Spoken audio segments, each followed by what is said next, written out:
Hello, everybody. Welcome to today's Antisyphon Anticast. My name is Jacquelyn Blanchard. I'm Content Community Director at Black Hills Information Security. And if you don't know how that all works, it works. Joining us today is Jackie Blanchard and Dr. Beyer. Dr. Beyer. Dr. Beyer. I've been practicing Anyway, all it's day. All right. So maybe they we should join us go today. on. Yeah. Yeah. So here's how this webcast anticast came to be. Months and months ago, someone in Discord said, "Do you have anything on threat modeling?" And since I know Jackie is a fantastic threat modeler, along with her mentor and work colleague, Dr. Beyer, they are fantastic at threat modeling. So we asked them, would you be willing to come and share your knowledge on this topic of threat modeling? And so over the last couple of months, I've gotten a chance to see Jackie and Dr. Beyer like practice and develop this content and keep, like, I have never seen people prep this much. And I think it might be because they're doom thinkers and they were like threat modeling the actual talk itself to make sure that nothing went wrong with the talk itself. And so we're getting a chance to see that they threat modeled the talk itself about threat modeling, and I'm excited about it. And so if you're here today because you're a fellow doom thinker and you might want to be a threat modeler, then this is the place to be. Or if you're like, how do I get into threat modeling? Or if you just want validation for your threat models, then welcome, you're in the right place. And so Jackie and Dr. Beyer, we are so grateful for you to come share your knowledge with us today. And we appreciate you being here. And we'll be back for the Q&A at the end. You can ask questions at any time here in Zoom. You could also ask questions inside Discord, or you can engage with the rest of the community there as it goes on. Jackie and Dr. Beyer, are you ready? Mhm. All right. I'm going to head backstage. Thank you so much for being here and good luck. And hopefully everything goes well and there's no problems at all. Thank you. Well, I think that Jason did an awesome job with the intro, so maybe we should go to the next slide. Jackie. All right. Yeah. Hey guys, Jackie Blanchard. So you can kind of see various different things I've done in my career to the right here. I'm currently a solution architect director at ClearEdge. I've also been a technical director of platform cybersecurity at CACI, an associate fellow at Lockheed Martin. I've been a chief cyber architect. I've done digital forensics, research and development. I am also in my spare time a board member of the B-Sides Charm Conference, if you guys are familiar with that. If not, Google it. It's a fantastic conference and would love to have you for next year. And a former Toastmasters president. If anybody does Toastmasters or is a former Toastmaster person, please don't count my ums today. I'm not interested in an count. Over to you, Dawn. That was great. I've worked with Jackie for many years, and she said she was an associate fellow, but she actually made fellow before she left Lockheed Martin. And I hope that one day she comes back. So we'll continue to work on that, Jackie. A list of things that you could find on my resume and probably LinkedIn are shown here. So I'll talk a little bit about what I currently do at Lockheed Martin. So I lead the cyber technology portfolio, and I'm responsible for working across all of our business areas.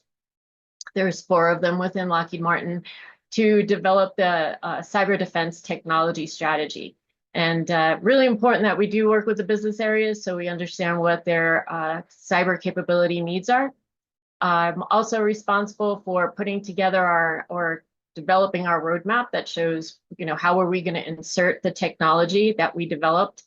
And also under my portfolio are 8 IRADs, research and development projects. And those IRADs mostly focus around solutions that leverage AI ML, on-platform anomaly detection, cyber modeling and SIM, embedded cyber resiliency designs like using model-based systems engineering. We look at how do we do weapon systems analysis. And then also a big part of what we do, well, it's becoming bigger and bigger, is operations analysis. And I'm glad to be here. Thanks, Jackie, for inviting me. Yeah, thanks for joining. All right, so let's get into it. What does threat modeling look like in everyday scenarios? So, if you've ever seen Final Destination, and I don't know if you've seen the movie or if you've seen that semi-scene where they're essentially carrying logs and then like chain of reaction happens and, lots of people die or are supposed to die. I did include that clip in here. There's a trigger warning because there is a lot of very grim content, but essentially that's the way you would think if you're a natural threat modeler. So I have to imagine there's probably a lot of these on the call right now. And let me give you a real life example that isn't a movie scenario. So very recently, I had a jade plant that I was trying to revive. It had been alive for a decade. One of my cats killed it or started to kill it. So it was starting the death spiral. And, I wanted to rescue this plant. So I went ahead and I took a clipping, tossed it into some water, and then it's a glass that I actually use, like a real glass. Like I know we say glass of water, and typically, maybe we mean like a plastic cup, but no, like an actual like glass. So I put this up on a shelf because I'm thinking, oh, okay, that's going to be safe up there. And then I leave to go to an event. So driving down the highway, and I look at my husband and I was like, I think we might have a problem. Like the glass that I put up with full of water I think the cats are going to want it because the cats wanted the plant. Then they're going to knock over the glass, and then water is going to drip down into our very old stereo equipment. And because it's from the 80s, it's likely going to then just start on fire. Then our whole house is going to burn down, and then our cats and dog are going to die, and we're going to be left homeless. True story, not exaggerating. So, so my husband looks at me and he said, "Okay, we're on the highway." He's like, "Would you like me to turn around and we can go home?" And I was like, um, you know, I I'm gonna be okay. I'm gonna stuff this down and try to pretend like it's not gonna be total mayhem and destruction when I get home. But okay, let's just keep going. And I will tell you, like as we pulled up to the house when we were done with the event, I literally was looking for a house in flames or ashes. I was like, it's gonna be gone. Like that's just what happened, right? So so if any of you think like that, which literally that is the way my brain works on a daily basis, even prepping for this, during the pre-show, we were talking about, what if the headset batteries fail, or what if this, or what if that? You are a natural born threat modeler if that is the way you think. Yeah, that was a great story on how to apply threat modeling in your everyday life. And I'm sure now a lot of people are sitting here thinking, well, they probably thought maybe I didn't do this before, but now they're thinking after Jackie's story, which my cheeks are hurting because you made me smile really. But oh, I think I do threat modeling. So how can I apply this to my career? All right, so we have 4 questions, 4 poll questions that we're going to ask you all. And the first one is, what are some common misconceptions or pitfalls in threat modeling? And I think you get how much time, Jackie? A minute? Yeah, it'll be up for about a minute while you guys respond to that. But as you think about that and respond to that, we can go ahead and talk about what you're going to hear today during this presentation. So we're going to go through a number of different things. We're going to talk about, in general, what is threat modeling, and we'll go through kind of the 50,000 foot of threat modeling and describe it for you. We're going to go ahead and go over some threat modeling tools and models.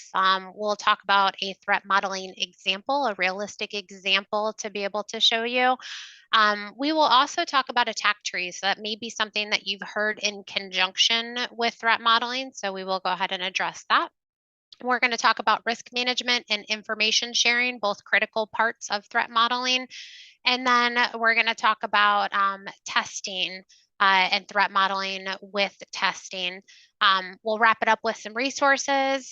All of the resources should also hopefully be in the PDF that's provided as well for those of you that want to reference those later. Okay, we have about 140 total responses so far, and they are continually ticking up. So we want to give the people just a few more seconds to chime in. Yeah, I think it's still pretty active. That's awesome. You're gonna have fun summarizing all this for us, Daniel. It's going to be a Prepare- great job. See, I prepare should have threat yourself. modeled You should this have poll question. should have prepared yourself. Oh, Oh my good news God. about me is I like to shoot from the hip, so this could be a whole lot more fun than you anticipated. It's gonna See, you be should have threat modeled great. that. So exciting. All right, so let's All right. well, I'll give you another minute to kind of read through it a minute, Daniel. I'll present this next slide and then we'll get the results from you. So we should really start here talking about why should we perform threat modeling within our work environment.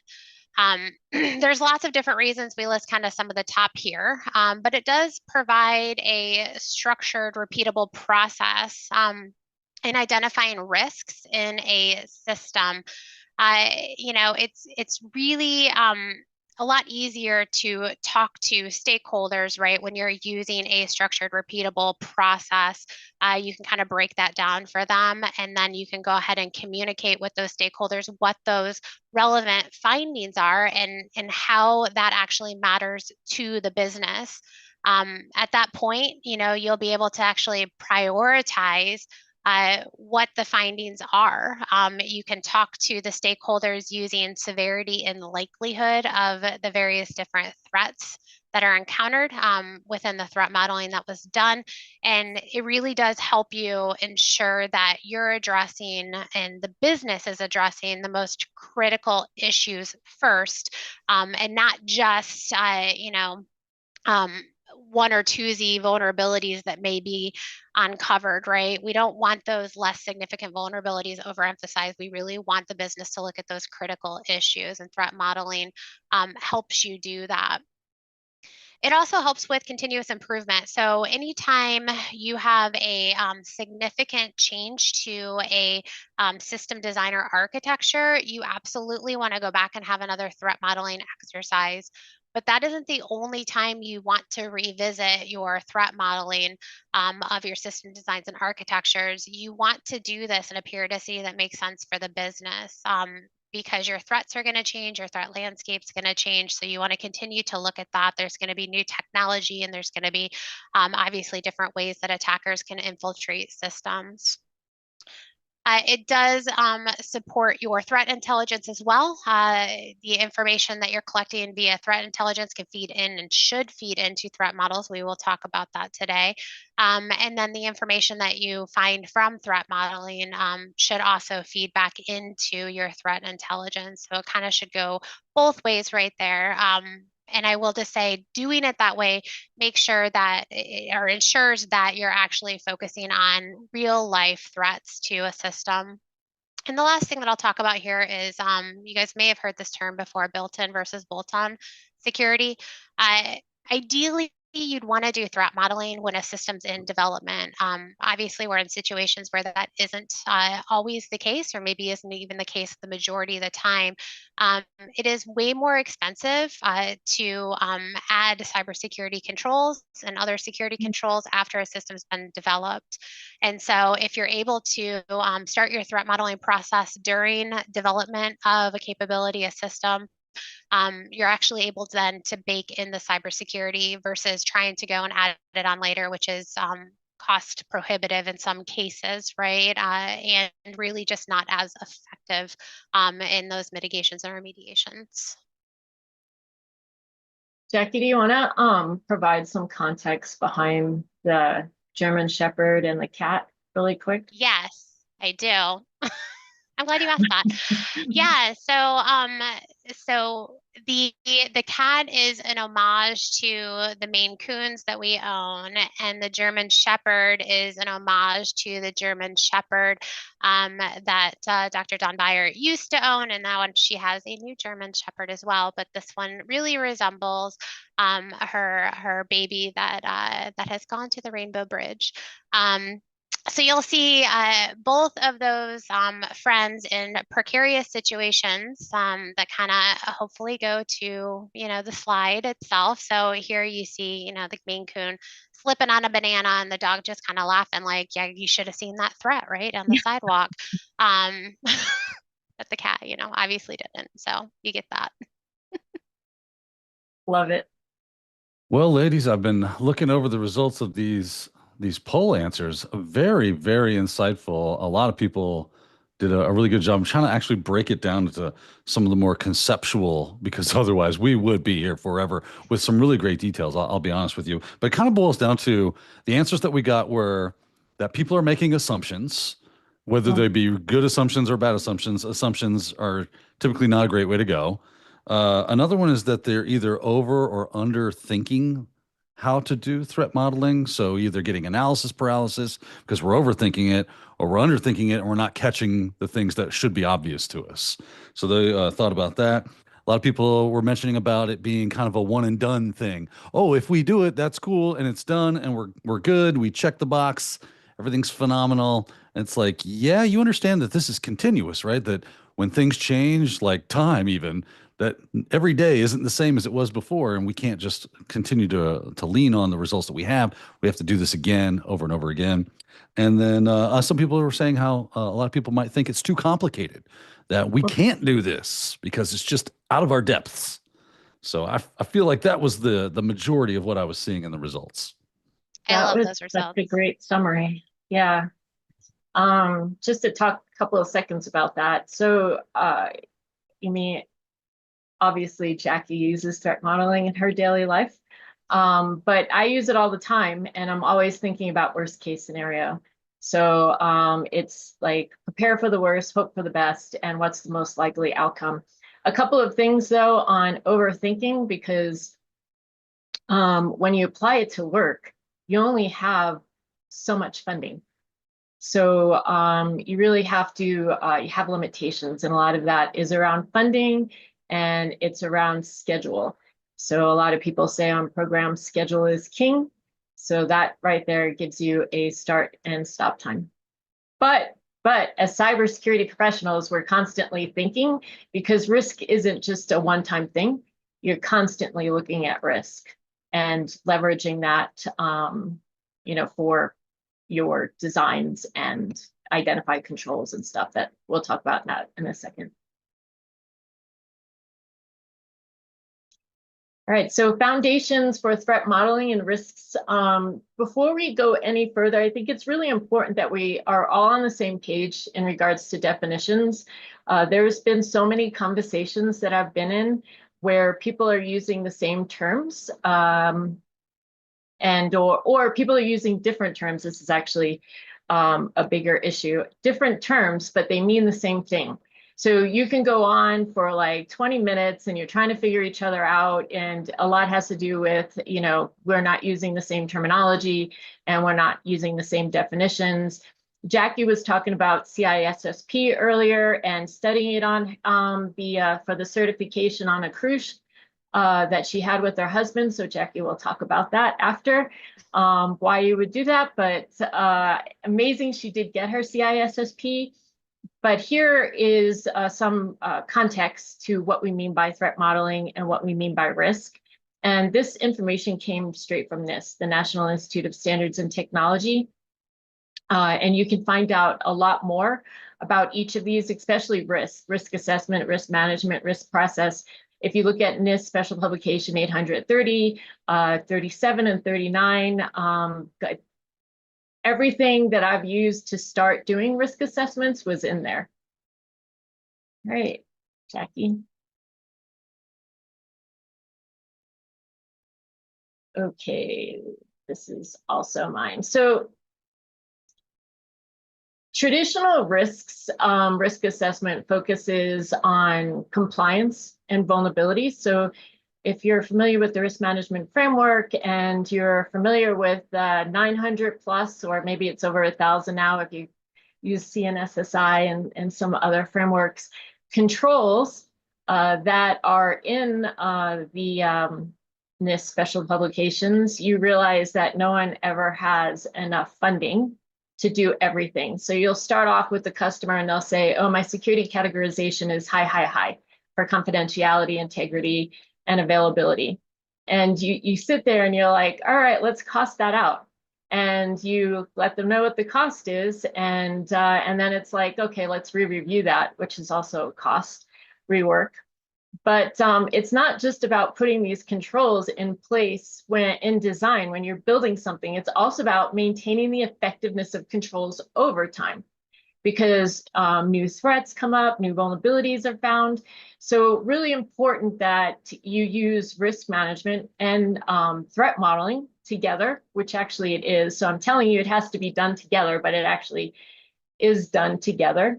And understand who your threat actors are. I mean, we're constantly looking at who are the threats, and you can think of 5 countries off the top of your head. And then focusing again, it's really important that you focus on more than just compliance. And I know that a lot of that comes out in your statement of work and your customers expecting that you do that, but that's where risk assessments and threat modeling comes in together. Yeah, I'll just say a lot of times what I've seen, and Dawn hit this right on the head, right? As I see a lot of businesses focus in on those compliance checklists, right? The NIST 853 compliance checklists when they're developing systems, especially systems, specifically, right? We're talking DoD systems. And they don't look up to look at like what are the real threats, right? When you don't do that, you're going to miss obviously what the real threats are, right? You're essentially not designing a secure system, for what's actually out there. You're just designing a system per a checklist, and that's never helpful. But you also might be spending money doing things that, quite frankly, just aren't necessary, as Dawn said as well. But I do see that a lot, right? And so, as threat modelers, right, we want to help elevate that conversation so that it isn't just focused on compliance and checklists, but that folks really just understand the overall picture. And talking about threat modeling is a good way to do that. Yes, a picture that could constantly change. So on some of my slides, I'm leveraging the work of Michael Muckin and Scott Fitch. So Michael is a fellow from Lockheed Martin, and Scott is a senior fellow from Lockheed Martin. And they put together this white paper that is just, it's awesome through their experiences. I mean, Michael teaches threat modeling at Lockheed, so I've taken his class a couple of times. But the white paper is a threat-driven approach to cybersecurity. So it talks about how threat actors use like attack vectors, and they use exploit vulnerabilities to try and get into the system. And it talks about things like how they use lateral movement. But a great graphic that also came from their white paper is here on your left. And it just gives a high-level overview of, where do I start? Like, how do I start thinking about this? How do I start doing threat modeling? And it talks to like how threats use attack vectors, like I just said, against different components, and how they also target assets. So that's another important thing about threat modeling, is really understanding your assets. There's also a really good NIST standard publication that talks to different assets, especially when you start identifying data, and then how to categorize that data and identify what the importance of that data really is, leveraging the data owners to identify that. But to effectively do or manage risk and identify controls, you should really use the threat modeling process. And like I said, NIST does a great job, and this white paper does a great job with explaining how to do that.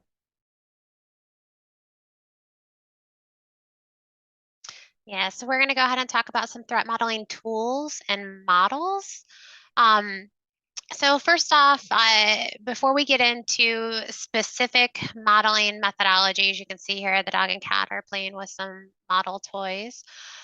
Before we get into that, just kind of some general guidelines on how you'll do threat modeling, right? And I think we've touched on a lot of these, but just want to kind of reiterate them. Before you start threat modeling, you want to make sure you understand the actual business and mission and assets, right? As Dawn was talking, that you're going to be looking at in threat modeling.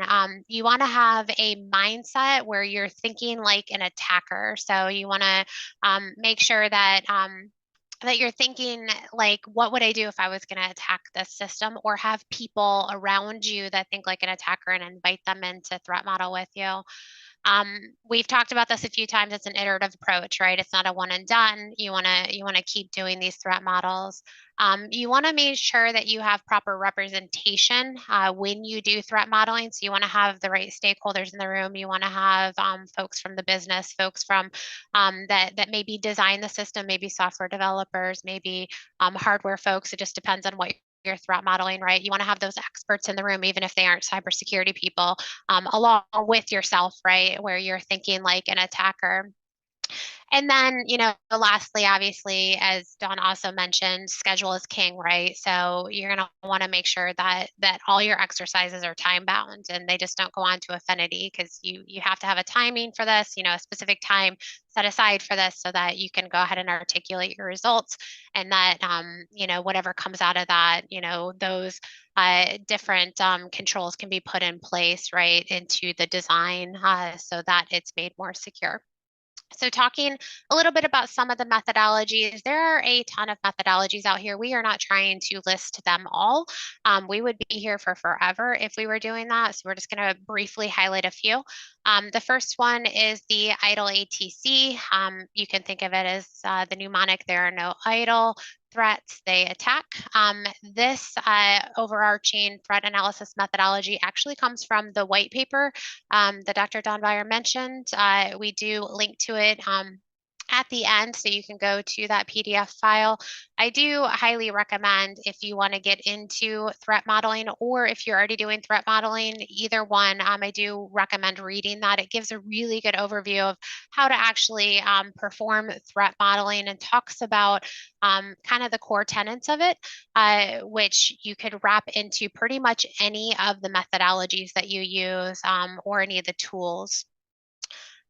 So STRIDE and STRIDE LM, the LM stands for lateral movement. So if you're familiar with just regular STRIDE, spoofing, tampering, repudiation, information disclosure, denial of service, and elevation of privilege, the LM is the lateral movement side of the house. This is one that I have used, I will say, most frequently. So definitely also a really good model, solid one to utilize when you're doing threat modeling. DREAD is often used in conjunction with STRIDE, especially for risk assessments. So that's also another good one if you're using STRIDE, to add in DREAD. PASTA is another really common one here. It's really particularly useful for organizations looking to do a comprehensive, detailed threat analysis approach with a focus specifically on attack simulation. So that's where PASTA might be useful for you. The last one we'll highlight is Octave.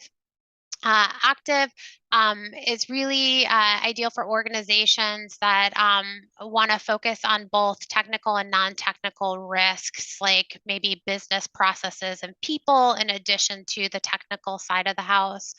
As I mentioned, there's others. I encourage all of you to maybe look at a few different methodologies, and then you don't necessarily have to stick with one. You can probably use the best of what makes sense for you and your business, the mission, or the business you're analyzing, right?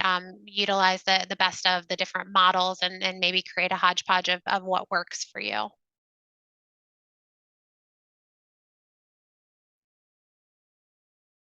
All right, let's talk about some threat modeling tools. So very similar to the methodologies, there are a number of tools that you can use as well. Some of these are free and open source tools, which are fantastic. We always like the price of free. So the Microsoft Threat Modeling tool is a free tool from Microsoft. It actually helps identify threats in software applications specifically. We've got the OWASP Threat Dragon. That has a nice GUI for creating threat models. So that's also a really good one, and it's free. Threat Modeler, not free. That's a commercial threat modeling tool, which provides a scalable approach to threat modeling. So it is used in typically larger organizations, and it is used for iterative ongoing threat assessments. Iris Risk This one is really known for collaborative threat modeling. It's got some interesting workflow management capabilities that can be utilized for that. So it's a little bit easier for collaboration there. And then SecureCAD is the last one that I'll highlight here. This was really focused on risk analysis and simulation of specifically IT infrastructures and systems. Very similar again to the methodologies, right? Pick the tool that will work best. You know, if maybe you've got a smaller team or you're new to threat modeling, maybe start with the Microsoft tool, you know, the Microsoft threat modeling tool that might be good for you. If you know you're in a larger organization or you're working with more complex systems, maybe look at the Iris Risk tool, right? That might help you out. So you just kind of want to think of what's your environment, what's your scenario, right? And then pick the best tool to help you with that.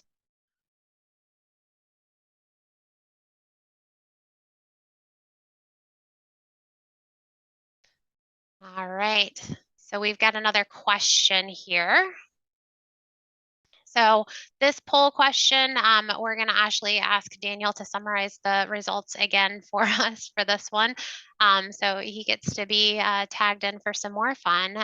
But the question is here, how do you prioritize threats when creating a threat model? So, you know, thinking about the different threats, right, that you might encounter. How do you prioritize those? How do you know what is the most important and maybe what ones really shouldn't warrant additional measures, right? How do you look at that? Even if you haven't done threat modeling, answer the question, because it's always interesting to see people thinking outside the box. And sometimes the best way to get that information is to ask people that haven't done it before. So, yeah. So real quick, our poll question that came up says, do you integrate threat modeling into your overall risk management framework? That's the question that we have, which seems to be different than the one on your screen. Yeah, that one. So you can still answer that one, but if we can, that one comes a little bit later. I don't know if we can pop up this one now or not. I don't know how the back end works. Ryan? Ryan is frantically working backstage. We have faith in you, Ryan. Ryan clearly did not threat model this. In all fairness, for those listening in, at some point, Dawn and I reordered the questions, and I will say I did not communicate that reordering in a timely manner. So Ryan's going off of the script that that he received from us. You know, we should have baked this into the threat model, but we didn't. So there's that. It's just a really good example then, right? Like we get to see what happens, and it does happen to even professionals, right? Like this is not something that gets outside of any of our purview. You know, why would this ever happen, right? It's so strange. You know, So Right. a plan is only good until you start it, and then it's constantly changing, and it's how you receive that and how you deal with the change. So I think we're doing an awesome job with this. So it's the great philosopher Mike Tyson once said, everyone's got a plan until they get hit. Well, we'll let I think eventually that question will come up when it does. Think about your answers now and what you'll put in. So when that question does come up, you guys will be ready to answer, but we'll move on. All right. So data flow diagrams, I was doing DFDs before I went into security engineering, which a lot of people now call it cybersecurity engineering. We used to call it information assurance. But any good systems engineering process is going to identify how to do DFDs and ERDs, entity relationship diagrams. The example on the right, this also came from that white paper that I was talking about that Michael and Scott put together. And it gives you, this is just one example out of many different examples on how to do DFDs. And there's different tools that you can leverage on doing DFDs. Sometimes people start off writing it on a whiteboard, or they start off with using like PowerPoint or something like that. But they can get pretty intimidating when you continually do it. But don't wait to the design stage or the design phase in the life cycle to start doing this. At a minimum, I would say, and even probably more back towards, is to do something like this in the planning phase when you're doing something like developing an operational concept document and you're identifying your as is. It's really, really helpful in general, not just for doing threat modeling, or we have, different valuable artifacts down here, to understand. Remember, I was talking about assets. To understand the data and where the data is going. And a lot of times when we complete something like this, we realize that, at first we weren't even considering a different system that the data was flowing into. And also another thing about doing data flow diagrams or ERDs is ensuring everybody's on the same page. And you know what, even if you're using agile methodology, you still have to, or you still should be doing DFDs. Everybody tries to say, well, not so much anymore, but when agile came out, it was like, oh, well, I'm doing agile, I don't need to have a system requirements document. My requirements are right here on my post-its. And I use configuration management by putting another post-it on top of the expired requirement. And it's like, no, that's not. So this also helps understand what your requirements are. This is really useful when talking to the stakeholders as well. And it's also really useful when talking to the customer sometimes. And because sometimes you're funded for a certain amount and you don't realize how big the actual scope of what you have to do is until you do something like this. So remember, don't wait to design. Good systems engineering process talks to best practices for doing DFDs. And this is really useful for understanding your assets for doing threat modeling, and understanding where possible attack vectors could be that could be exploited by vulnerabilities that you don't even know of, because it wasn't mentioned yet anywhere, and then it goes on the news and you're like, wait, what is that vulnerability? But it's plastered all over the news, so your adversaries also know that there's a vulnerability potentially in your system or program or platform, whatever that may be. Yeah, I love that. Data flow diagrams are honestly one of my favorite places to start as well. It's actually something that I often ask for, especially when I'm encountering a new system that I'm coming in, for the first time to be a security architect for. I'm like, hey, where's the data flow diagram? Because I want to see, I want to see where the data comes and goes across the entire system, right? An entire architecture, because that's a huge attack vector. So definitely one of my favorite. I will say there's lots of ways to do these, but DFD is one of my favorites as well. So really, Jackie, you brought something up that I didn't mention. A lot of times when we're doing threat modeling, if you're looking at it from a certain discipline and responsibility and system engineering lifecycle, the security engineer feels that they have to do this alone if it's not done. Where I work, it's not really the responsibility. I'm not saying where all of you may work and may have a different systems engineering processes, but this usually falls under the responsibility of like your systems architect and your systems engineers. And if they don't know this, that's a huge red flag. So they should have this information already available, and your job is to leverage that and then also help verify that the information is correct. And so never think that you're on your own to do this. You should always be working with your engineering team to put something like this together. Yep, completely agree.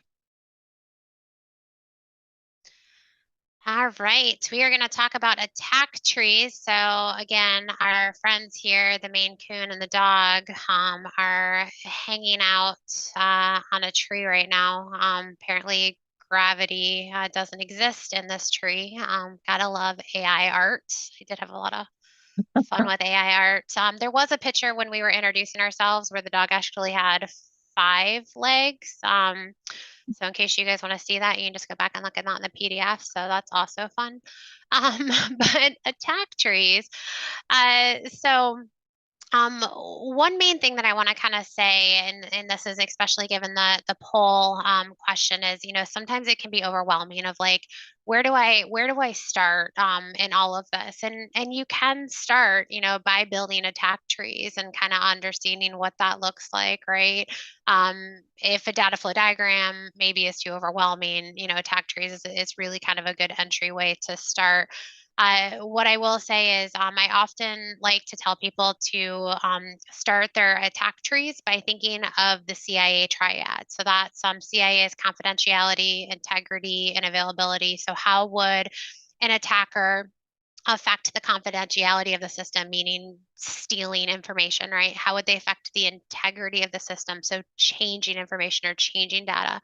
Or how would they affect the availability of the system? So maybe they're going to take it down altogether, right? So you can think of that and just be like, okay, well, start with that at the top of your tree, right? Start with how those different things would happen, and then you can build your tree from there. But at least that gives you a starting point, looking at the I'd say the biggest, right, or the quick win major attack scenarios. And then, you've already got your end goal in place, and you can kind of build out your tree from there and start it. So it gives you a good starting place for those that are kind of just paralyzed of like, where do I go from here? Because I know it can be intimidating. It's a lot of data. You do want to focus initially on the biggest, most obvious attacks that's going to be able to get the ball rolling for you, diagram those, and then really just branch out from there. You can branch out in the same attack tree if that makes sense, or you can branch out using additional attack trees if you're looking at other areas, right? And as we've mentioned multiple times, and Dawn was just talking, this is a collaborative effort, right? This should be done with a team of doom thinkers and stakeholders, and not just by yourself. So you want to compile a team. You can always start doing these on your own, but bring the team together to review them, provide comment, provide feedback. You want to map as much of that attack surface as you possibly can. And you're not going to have the answers yourself, right? You're going to want to assemble lots of people, so you've got lots of eyes on all of this. For attack trees in general, we've already talked about the fact that they are really good at decomposing and identifying those attack vectors. The threat model itself describes the what, whereas the attack tree describes the how. How is the attack and the end-to-end attack going to happen? I'm going to show you an attack tree example here so you can kind of see what that looks like, and you'll want to, within that attack tree, align any security controls that either you have in your environment or the environment you're analyzing. You'll layer those into the attack tree, and that will really help you understand like where your specific architecture or design is most vulnerable. Where do you actually have a flaw in that? I will just say, attack trees, the limitation really is scale, right? The more of the attacks there are, the more attack trees you need. And so, you really can get lost in attack trees. That's why I'm saying, hey, do the most obvious, largest attacks first. You can kind of delve out from there and start doing some of the lower level ones. But, you want to make sure that you're maintaining an eye on risk and schedule and cost effectiveness, right? You don't want to start detailing obscure attacks that'll probably never come to fruition, or if they do, it might cost the attacker, billions of dollars, right, to make this attack happen. And at that point, right, they could probably do it a different way, right? So stick to realistic attacks that make sense for the business. I think also, because you talked about CIA, confidentiality, integrity, and availability, a good start is FIPS 199 and FIPS 200. I believe those are both current documents. But they also talk to you about having high watermark. So just understanding, if you have a bunch of low or moderate risk, and it's like, well, take the highest and you put moderate, that can increase your cost. And you don't want to do that. It's also a false sense of security. So you really want to understand each of those ratings individually. And in addition to the NIST SPs that we were talking about, FIPS is also, which you can also access FIPS off of NIST website. Yeah. Thanks, Dawn. All right, I'm going to quickly talk about this. This is a bit of an eye chart. Again, this comes from the white paper that Dawn mentioned with Michael Mutkin and Scott Fitch. So again, I recommend digging into that white paper and reading this. But this is an example of an attack tree. So at the very, very top, essentially, you've got what is a confidentiality attack. So essentially compromising the secure ID account, right? That's the end result here at the very top. That could then pivot into an attack on integrity or availability, because once they have the secure ID account, right, you can move on from there and do other things, right? So that, while we end at a confidentiality piece, right, you could pivot into integrity and availability issues. The way this is laid out, right, is downwards is the how. So you obtain a token. How did you obtain the token? Well, you calculated the token code. That's how you obtained it, right? That's how you look down. When you move up in it, so that's the and then statement. I calculate a token code, and then I obtain the token code, and then I compromise the secure ID account. So that's how you want to think of these attack trees. And those are the words you want to use as you're formulating this. So it should have the natural how statements down, and then the something and then something on the way up. So logically, it kind of all makes sense. I do know it's difficult to get started, but then you can also see in here layered in lighter green the controls. So you can kind of see with this example, right, there are a number of cybersecurity controls in here that would prevent an adversary from go ahead and from actually implementing this attack, right, and getting an end-to-end attack example here. Someone also mentioned how do you identify the cost? And I would recommend not just limiting it to the cost, but also what's the benefit of putting a certain course of action into place. And that starts with also identifying what it is you have to do and the control that you have to put in place. Another mention was on identifying the man hours and identifying the tools. And a lot of times when we're identifying tools, we're doing a trade study activity, which is really important because you're not just identifying the right tool, you're also assessing the vendor that you're going to be purchasing the product from, and are they going to be in business a year from now? Do they practice the right configuration management controls? So trade study activities is also an important thing to do, that you can identify the cost of what you have to do and put that all together. But like I said, also take it further than just cost. Also, I try and figure out what the benefit is, even after it's put into an operational environment. Yeah, that's such a good point. All right, so this is that poll question that popped up before. So Ryan, I don't know if you're there. You go. All right, cool.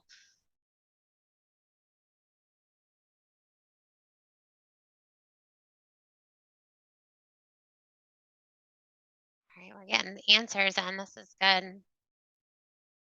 Man, this is almost like 50%, 50% on yes and no's. Interesting.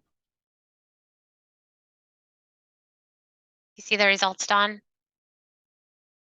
No, but I'm trusting you to.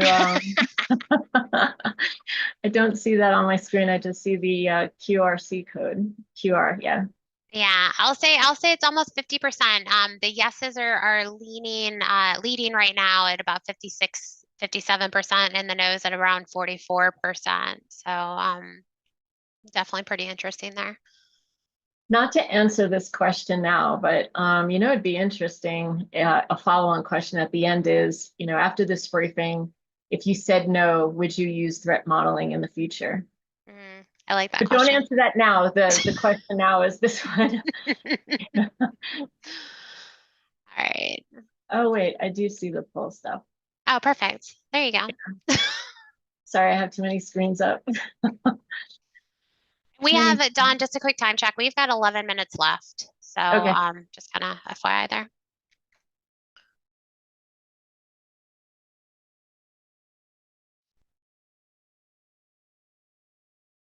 I'm going to give the pollers about another 30 seconds, and then we're going to close it out because it seems to have locked in pretty good. I think you're right on it, Jackie, with 56% is yes, and 44 right now is no, and has been steady at those numbers for quite a few moments. Yeah, I like that people are like really thinking about it. Love it. Probably have some people sitting there like, oh my gosh, yeah, after learning, I do this. Okay, the poll is ended officially. Thanks, Daniel. You're welcome. So the risk management process, a lot of times people just jump in and they start doing assessments. And one of the assessments that people use is the risk management framework. We have a different process where I work. We leverage also CTTs, cyber tabletops, to do assessments. But before actually doing the assessment, there's a lot of work that you have to do before you jump in and just, do the assessment on whatever initiative or program that you've been asked to do it for. And that has to go with framing and planning, identifying, what you think the threats are, what are your assets. So we talked about assets earlier, because you're not just going to go in and I'm going to figure out what the scope is right before I do my threat assessment or my risk assessment and threat modeling. And that's not the case. If you just start there, you may miss the mark. And like I said, there's only so much funding and there's so much time that you have to do this. And you want to identify what the cost benefit analysis is, because when you're doing your risk and you prioritize your risks and then you start identifying the courses of action for each of the risks, you want to make sure that that's the most impactful course of action with the limited funding that cyber always gets, because cyber, we never get a lot of money compared to doing some other things, and that makes sense when you're building platforms as well. But remember, though, that there's more work ahead of time, and doing the planning part will really set you on the right course for actually doing the assessment. Again, this information is in NIST. And I talked about RMF, I believe that's 837. I talked about the risk management process. You can leverage 830 and 839 for that information, getting some background. The documents, the NIST documents, also have really good templates in the appendices. I highly recommend leveraging those.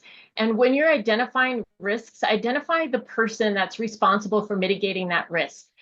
So the risk is at a high level. So you have someone that's identifying or responsible for identifying all the tasks it takes to mitigate the risk. And mitigation is just one response to risk. There's several, I believe there's 5 different responses to identifying what you're going to do with that risk. But the point of this is to know that there is a lot more work before the assessment and there's work after the assessment. Putting together a recommendation document for the results of your assessment is also really helpful when you're talking to the stakeholders and you're trying to explain to them what the threat is and how the threat can exploit your vulnerabilities. And there's differences between what the threat is and the threat actor, and what the cost is to mitigate that or respond to that risk.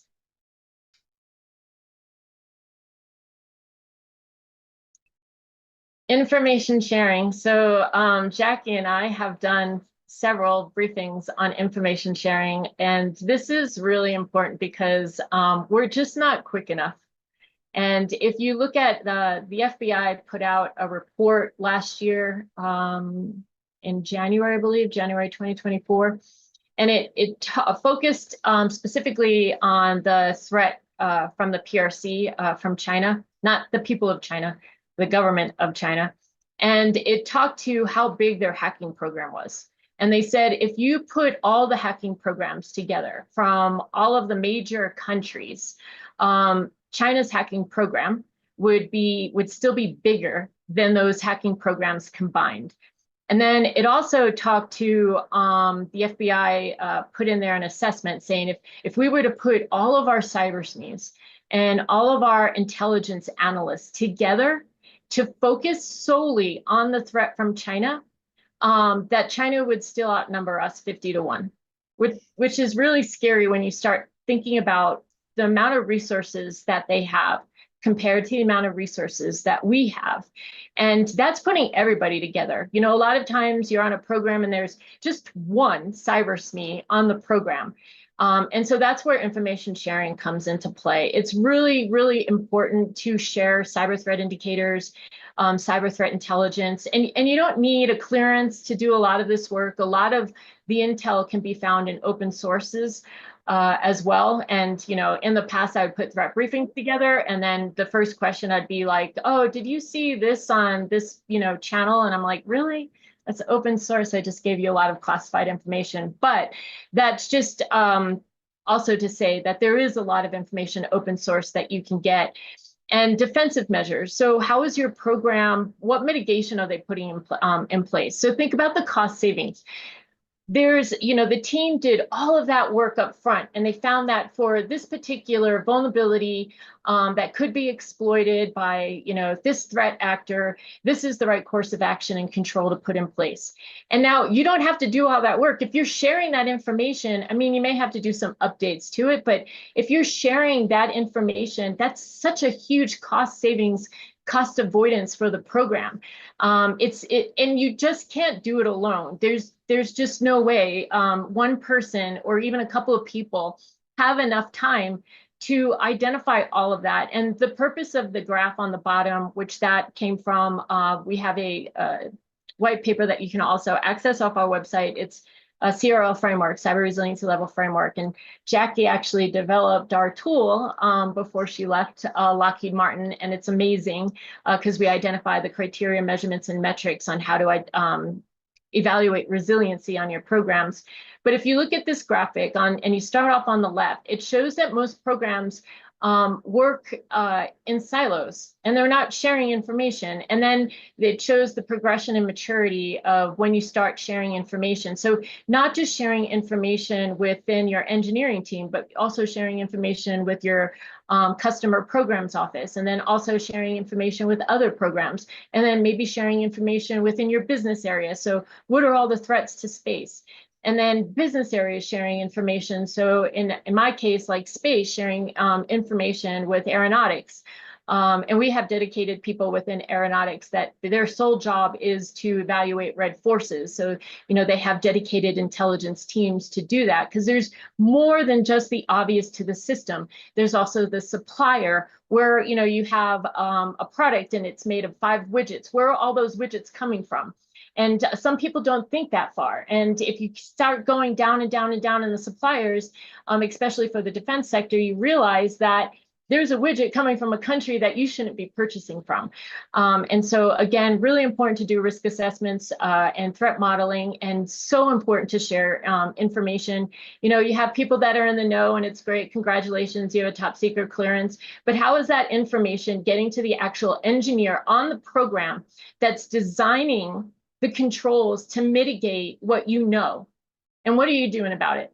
So information sharing is so important, and we're just not going to win without doing it. Yeah, I And can. AI. So. Yeah, exactly. I can't agree more. Very passionate about this too, Don. I'll say too, there's something called an ISAC out there. ISAC for those that want to go ahead and look into that. And there are ISACs basically across all of the major industries. That is a great way to enter into information sharing within your specific industry that you care about or that you're in. We've got 2 minutes, and I think we're pretty much done with this. So, you know, just to kind of wrap up here. We've talked about most of this, but, you know, why should, if you're a pen tester as an example, why should you use threat modeling, right? It helps you focus on the real threats, make sure that you're testing with real world attack scenarios, ensures that you're actually testing all critical areas and including anything that might be an overlooked weakness because you're, you know, maybe before you weren't specifically looking at the actual designs, right, and threat modeling. It allows you to actually mimic real world TTPs using actual threat intelligence, right? We just talked about information sharing. You're able to identify full systemic weaknesses and not just look at specific individual flaws within systems, right? A lot of times, if you are a pen tester, you're just specifically looking at individual flaws, and this gives you a more holistic view. You're able to make better risk-based decisions by looking at likelihood and impact, right? So you're really truly helping either your client or the company you're with make decisions based on specific risk to them. You're able to conform to regulatory standards if you have compliance of regulatory standards that that you have to be adhered to. You know, it helps with communication. We've talked about this a lot, right? If you've got a structured standard way of doing things, it's a lot easier for the folks that do control the money to see your process, see your method, and then concur with you and make decisions based on that, right? And maybe give more funding so that more controls can be put in place in specific targeted areas. And overall, right, continuous improvement, right? This is an iterative process. Should continue to do this over time and when any other major design changes are made. So it does facilitate continuous improvement within the cybersecurity architecture. And then we do have one more poll. I know we're over time by a minute, but Ryan, if you can put that up. All right, so what is the biggest challenge you face when conducting threat modeling and risk management? You have 4 different options here. If your biggest challenge is not any of these options that are listed here and you have a different biggest challenge, you could put that in chat or Discord or whatever platform you're on, and we'll take a look at those. But I think we captured the main ones here. But definitely curious, and you can select more than one. So feel free, if you think they all apply, feel free to select them all. Looks like it's a lack of resources and limited expertise that is taking the top 2 slots there. There we go. Yeah, I could see that. Lack of resources is a big one, right? Dawn talked a lot about that. Yeah. Somebody commented and said lack of management buy-in. Oh, Threat management. yeah, that's a good one too. It's a really good one.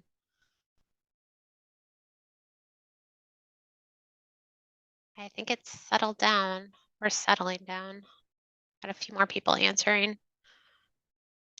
While that's happening, I thought I answered a question, but it's not in the answered, so I don't know where the question went, but I'm going to answer it. Someone asked what as is, and as is what already exists. Is there a team that already exists that's doing something? Is there a process? Is there engineering documents that already exist? So it also can be a concept. Does someone have an idea? What's the idea that already exists? So that's what as is. And then there's 2B, where you want to go. And then you do a gap analysis, and then you do a needs analysis. And it's a lot of fun.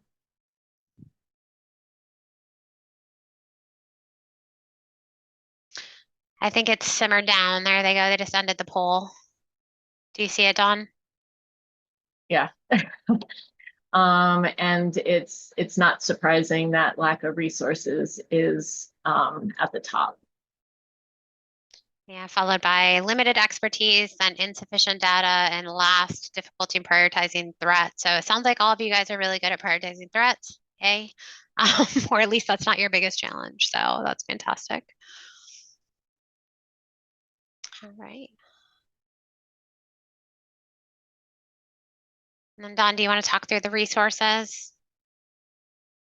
Yeah, and we put the links here too. Actually, this whole resource page was put together by Jackie because she's so awesome.